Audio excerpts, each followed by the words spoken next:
What's going on, everybody? Andrew Thompson here of the Andrew Thompson Interviews YouTube channel. Back with my man, the MLW World Middleweight Champion, the man himself, the young GOAT, Myron Reed. We are here live at Gillies in Dallas, Texas. We just came off the MLW and Intimidation Game show. Myron, how you feeling, man? Tired, man. Hey, I had to pull up with these braces on, man. So, like, I'm just trying to maneuver and not mess my teeth up. That's it. Yeah. I see. The last time we talked, it was November 2020. You were just coming off. I think this was you were in the midst of your second MLW World Title reign at the time, but now you're in the middle of your third. You're in your third now. How does it feel to know that MLW is really behind you as an organization, and it's so not even sort of making you the face of that belt? Man, I'm just happy that they're letting me grow each time, man. I felt like each reign was something new for me to learn, something new for me to evolve with. So, like, I'm looking at this as a learning experience, man, because when the time comes, the young goat's trying to spread his wings. And like I mentioned, since we talked since November 2020, man, how has just wrestling been treating you in general? How's the independent scene been treating you? How's MLW been treating you? How's things been going? Well, like you said, man, like I feel like last year I had to go through that time in my life when I wasn't the top guy. Like, you know what I mean? Like, I had lost the World Middleweight Championship, so I'm like, this is the time where you got to work the hardest. I got to learn when I needed to work the hardest, and that I didn't need a belt to be the best version of myself. You know what I'm saying? So, like, now I'm in this title reign. I know what I am, who I am. So now it's time to really take off with this shit. You know what I'm saying? And like you mentioned, the MLW World Middleweight Title reign, you're in the middle of your third reign. You did beat in a match that involved Tajiri, so somebody who I'm pretty sure you got to see, growing up as a wrestling fan. Like, how cool was it being able to share the ring with Tajiri, and also, but this is your second. That was your second time being able to share the ring with him. Yeah, man. Hey, I'm gonna tell you a little something, bro. If you see my pants, bro, the pants I'll be wearing, go look at Tajiri's pants, man, and just think, there's a lot of inspiration there, bro. So that match for me was like something huge. It was a lot bigger than what it probably felt like it was. It was big for me. Like, it was a guy I got to watch on TV. I took inspiration from his pants, and I'm like, yo, I get to step in the same ring with the same guy I was watching when I was a kid growing up. So, like, it's surreal, man.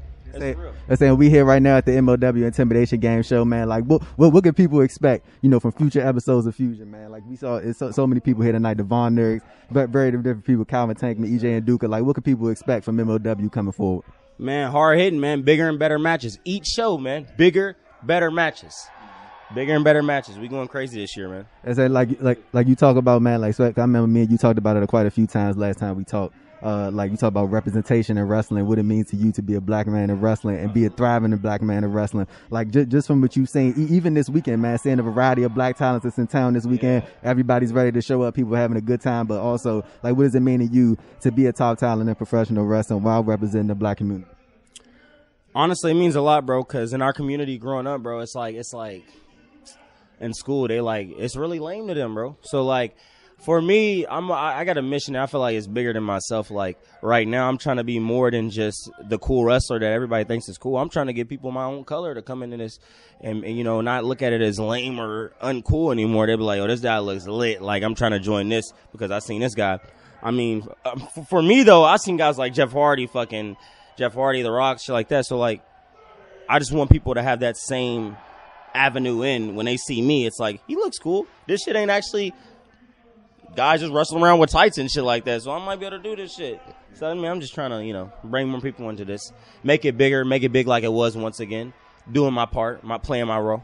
And also, on top of the MLW World Title reign, I know you had, I think towards the end of 2021, you had a run as the AAW Heritage Champion. I know you had lost the title to Ace Austin back in December, but I know you did win the #1 contenders match a couple of weeks back, actually, as we're recording this. Like, what? So sort of talk to me about sort of your chemistry with Ace Austin and how much forward are you looking to, hopefully regaining the AAW Heritage title?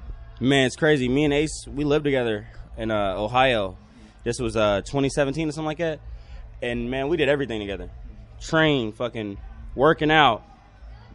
We had the same room. We was like bunk beds. This shit was like boot camp, bro. Like, we were in the same room, woke up same time, did everything together. That's literally my brother. Still literally is my brother. But at the end of the day, when the belt's on the line, when career's on the line, family, money, everything like that is on the line, it's a different ballgame. So when I went into AAW last time, I won that #1 contendership match. I got on the mic after the match. I said, Ace, next time we collide, next time I see you, It's all smoke. I'm taking that belt from you. And it's literally the same shit. Like, I'm just shooting it straight with you, Ace. We might be brothers. We might be cool. We might be friends. But at the end of the day, I'm trying to hold this and I'm trying to hold your belt too. Straight up. And you know, and you know what? I actually wanted to ask you this because I remember I had mentioned this to you.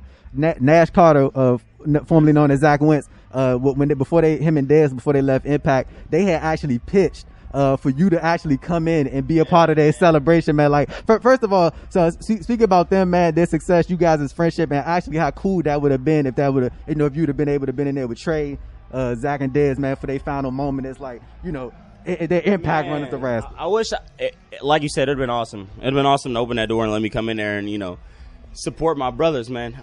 Those guys, like I said, it's just like Ace Austin, Trey Miguel, fucking Zachary Wentz, Desmond Xavier. These are like big brothers to me when I moved in Ohio. I was new, bro. I didn't know nothing. They already got the system down. So when I got there, I was like, I watched these guys and I'm like, yo, these guys are fucking great. So I got to literally like evolve. I got to get better. So these guys made me better.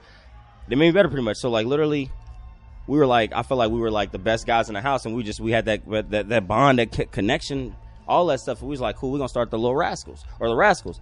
And we did that shit at CZW, but then eventually, you know, the paths were different and shit like that. But, you know, like I said, they've always been in a spot where I'm watching them and I'm like, I got to do better. They've always made me do better. They're in the WWE right now. So, like, that's everybody's goal, I feel like, eventually, over time. So, you know, they're making me work hard. I'm like, my brothers is doing it, and I was right there with them. It's time for me to work hard and get right there with them again. You know what I mean? This is what it is, man. But I'm proud of my brothers, man.